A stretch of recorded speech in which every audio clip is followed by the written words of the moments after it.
The news you count on. NBC2. News at 3 trucks collided. All of their gasoline came careening onto the bridge. And we're still at this house where Cape Police are waiting for a search warrant to get inside, where they say they'll begin their investigation. I-75, one of the most heavily traveled roads in Southwest Florida. That's not the only thing they're worried about, not to mention what's beneath it. To see all that horrible smoke and all that flame, and then we heard 3 explosions. It wasn't. Dispatch in the city received a 911 call from inside the house. When fire and EMS arrived, they found a man dead. Cape Police plan to be out here for the next few hours as they wait for that search warrant and then get inside and really start digging for that evidence. Stay with ABC7 for the latest, but for now, live in Cape Coral, I'm Stephanie Zopoulos, ABC7 News. A tragic ending for the family of Denise Amber Lee. I identified the remains of the victim we found yesterday as our victim, Denise.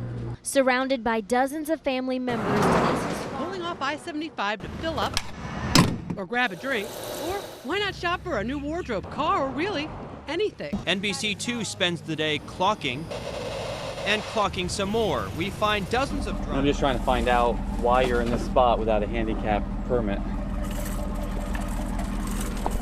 Good, I'm glad you'll find somebody to tell you about that, but I'm not the one. Can I see your permit? Because it doesn't look like you have one. It looks like you're trying to...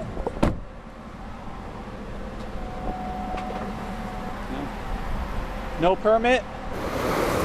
The wind's really good and the waves are big. Catch a wave. We just heard don't swallow the water. Or catch an illness. We're just surfing, doing our thing, not swallowing the water. It's kind of something that you deal with. Hopefully it doesn't happen too often. Turns out it doesn't. In fact, it's rare to see this much bacteria for 2 straight weeks. But in plain view on Blind Pass and Bowman's Beach, we don't have any real cause in mind. Yellow signs pull double duty as the tide contaminates everything here but the moon. That's the biggest waves on the whole island, so...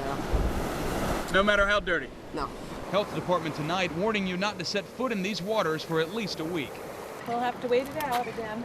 Right now we're just speculating on a number of issues. This as a number of tourists flock to Sanibel and Captiva for the upcoming 3-day weekend. I'd rather see the advisories posted than come down with a sickness during vacation. He's here for 10 days, one in a swarm of visitors packing the island hotels and cottages this holiday. As more rolls in tonight than just the tide. Still trembling, still terrified. The innocent object of one man's rage. Hold him by the back legs and throwing him, slinging him around like this. That's just the beginning. Fort Myers police say 19-year-old Chris Brown had been arguing with his girlfriend, even going so far as to threaten to, quote, cut her dog up with a machete. As the argument got even more heated, police say Brown grabbed the girl's puppy, throwing him in the air as high as he could. When the little dog landed, police say Brown then kicked him, stomped on him, slammed him onto the ground, even choking him. According to the report, Brown admitted to hurting the puppy. Police say he did all of the above at least 6 times. The little pit bull mix made it through the night. When we went to the Lee County Animal Control to check on him, veterinarian Robert Carpenter showed us his x-rays, 2 dislocated knees, plus internal bleeding. It absolutely has to be painful. Extremely. We went over to Brown's house. He's still in jail, but we found his grandmother. Chris loved animals, period. He loved dogs. Right across the street, neighbor Annie Watts couldn't believe the accusations. Ooh, that gave me chills when you said that. At only 6 weeks old, the puppy is still in pretty bad shape, but expected to pull through. In Fort Myers, Megan Smith, NBC2.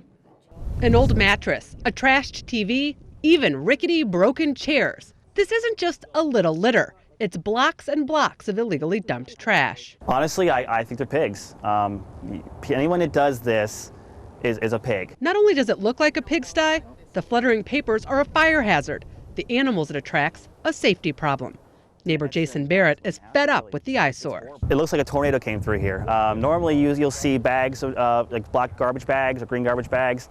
Now the bags are shredded and there's trash blowing all over the road. It's 10 times worse. But Jason says littering isn't the only problem. He says county mowers plowed right over bags of trash, sending shreds throughout the neighborhood. What should have happened was a call goes out to the supervisor that really I can't mow this without making a bigger mess. That certainly is not our intention to make matters worse. Clay Simmons is in charge of county mowers. He admits this mower made a mistake.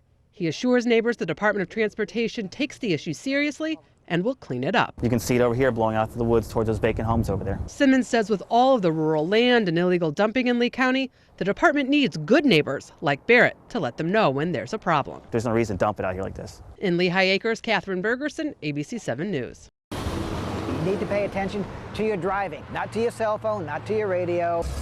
You need to pay attention to your task at hand, and that's driving. Especially if you're headed through one of Lee County's most dangerous intersections.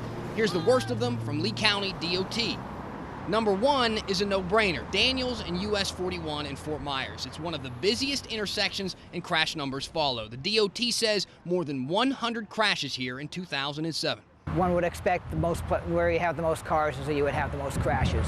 Same goes for number 2 on the list, just over the bridge at Veterans and Del Prado in the Cape. More cars, more crashes. But the DOT's list can be deceiving. This light on your way over to Fort Myers Beach ranks at number 49. But when you take a look at the amount of traffic compared to traffic accidents here, the DOT says this intersection may be more dangerous than some of our area's busiest roads. Left lane going and then the right lane going, and drivers trying to figure out what lane they need to be in. Meaning confused drivers are dangerous drivers. 2 lights at the same spot on the same road in the same direction, turning red or green at different times. I'd say we'd probably go and visit 40 or 50 of these locations throughout the year and make some sort of revision. Revisions, the DOT says, still don't seem to make a difference in crash numbers from year to year. They say while roads and signs may change, unfortunately, driving habits do not. Reporting in Lee County, Dan Haggerty, NBC2. Actually initially thought it might have been a gunshot. A quick trip down Summerlin, and Patrick Nadel got way more than he bargained for. A shattered windshield plus a dent on his Suzuki. You wouldn't think that that citrus fruit could cause that much damage. You could call it a drive-by fruiting. And now 16s are in big trouble. Each faces a felony charge for firing a missile into a car. The so-called missile? Grapefruit. You can actually see them scattered down Summerlin. According to the report, the teens told the deputies they were waiting to see the headlights before throwing the fruit over this wall. This may not be the first time. The Lee County Sheriff's Office tells us they've been getting reports of fruit thrown at cars for weeks now, all down one of Lee County's busiest roads. Did they chuck one at you or 2? I believe we were hit twice. It may sound funny, but it's not. Hopefully they'll learn their lesson. Whether it was supposed to be fun or foul play, the Sheriff's Office squashed the citrus crime spree. In Lee County, Megan Smith, NBC2.